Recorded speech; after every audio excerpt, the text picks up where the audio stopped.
This is a Best in Climate episode of Earth Feels, where each week your hosts Rose and Christine read to you from some of the best climate-related blogs and articles on the web.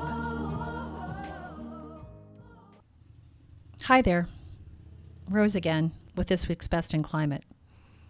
If you're like me, you probably watched in horror the happenings in Texas this past week, as the infrastructure essentially broke down, as millions went without heat and water pipes burst, so millions went without clean drinking water. And then to compound it, you probably saw the absurdity of certain legislators saying that renewables were to blame. Today's article comes to us from Bob Koehler. We've featured Bob a number of times. We had an interview with him a few months back and have featured a bunch of his work. He is a syndicated columnist out of Chicago. This latest article of his is entitled Windmills, the New Scapegoat.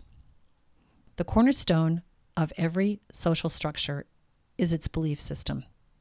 And those who control and benefit the most from the system have one primary job: keep its myths and scapegoats viable. That explains the emergence in recent weeks among right-wing politicians and media hacks of a truly bizarre and unexpected scapegoat, the evil windmill. In the wake of the winter storm that shut down the Texas power grid and deprived much of its population of electricity, warmth, and drinkable water, these hacks and pawns have been desperate to divert public awareness from basic facts, such as the utter failure of the state's deregulated power grid to winterize and remain functional in difficult weather, and, ultimately far worse, the looming ecological collapse caused in large part by ongoing fossil fuel extraction and consumption. Hence, as a Reuters fact-check analysis pointed out, quote, on February 14th, Tucker Carlson began telling his viewers that a reckless reliance on windmills is the cause of this disaster, claiming that the windmills froze so the power grid failed. The following day, Texas Governor Greg Abbott said in an interview that the crisis in Texas shows how the Green New Deal would be a deadly deal for the United States of America. And Naomi Klein wrote, since the power went out in Texas, the state's most prominent Republicans have tried to pin the blame for the crisis on, of all things, a sweeping progressive mobilization to fight poverty, inequality, and climate change. Pointing to snow-covered solar panels, Rick Perry, a former governor who was later an energy secretary for the Trump administration, declared in a tweet that, quote, if we humans want to keep surviving frigid winters, we are going to have to keep burning natural gas, and lots of it, for decades to come, end quote. So, of course, the real scapegoat here is the new Green Deal, proposed legislation, not actual law, that begins re-envisioning who we are as a nation and what our relationship is to the future. This is what's reckless, at least in the closed and purchased minds of the political right, embracing ecological and humanitarian awareness rather than the god of the free market, and structuring our world based on sustainability, not exploitation. The real recklessness is manifest in every second that ticks by with nothing changing, with humanity still separate from the natural world and intent on dominating it until it's all used up. Jeremy Lent puts it this way, quote, the multiple problems confronting us right now are symptoms of an even more profound problem: the underlying structure of a global economic and political system that is driving civilization toward a precipice.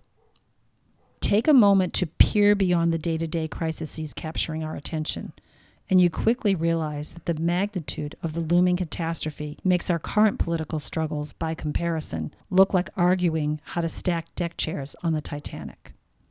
Then he proposes what is profound. We need to forge a new era for humanity. Okay, sure, this may be true, but it's easily dismissible and ignorable, or at least it used to be. But as our climate karma catches up with us, quote, I've survived 3 once-in-a-lifetime storms in my 17 years of life, Sunrise Movement leader Shante Davis said when the environmental organization staged a rally in Austin. The need to envision serious structural change is grabbing collective attention.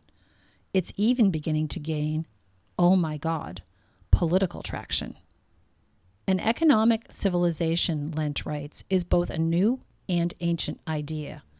While the notion of structuring human society on an ecological basis might seem radical, indigenous peoples around the world have organized themselves from time immemorial on life-affirming principles. Buddhist, Taoist, and other philosophical and religious traditions have based much of their spiritual wisdom on the recognition of the deep interconnectedness of all things. And in modern times, a common thread linking progressive movements around the world is the commitment to a society that works for the flourishing of life rather than against it. I repeat, the deep interconnectedness of all things.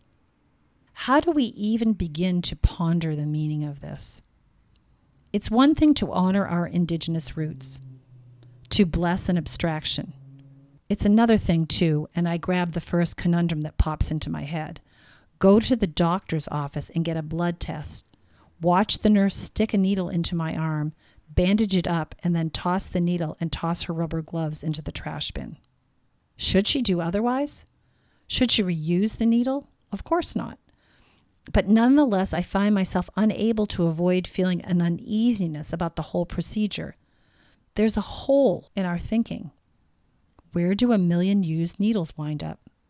They don't disappear from the universe. They don't disappear from the planet.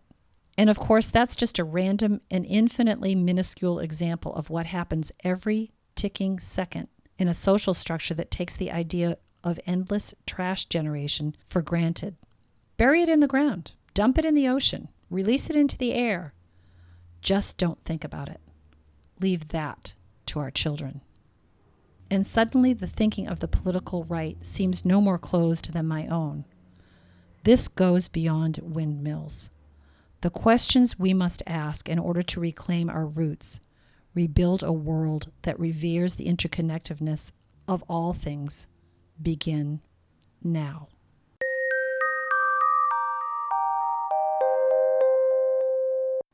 Again, Bob Koehler is an award-winning Chicago-based journalist and a nationally syndicated writer. I'll leave a link for his website, commonwonders.com. Thanks, Bob, for sharing your succinct wisdom. Thanks for listening. We'll catch you next time. That's this week's episode of Best in Climate for Earth Feels. Special thanks to singer-songwriter Kristen Hoffman for generously allowing us to use Song for the Ocean. Thanks for listening. Don't forget, subscribe to our podcast so you don't miss an episode. Catch you next time. Bye-bye. Children of the earth, I'm calling out. There's a mission for you and for me.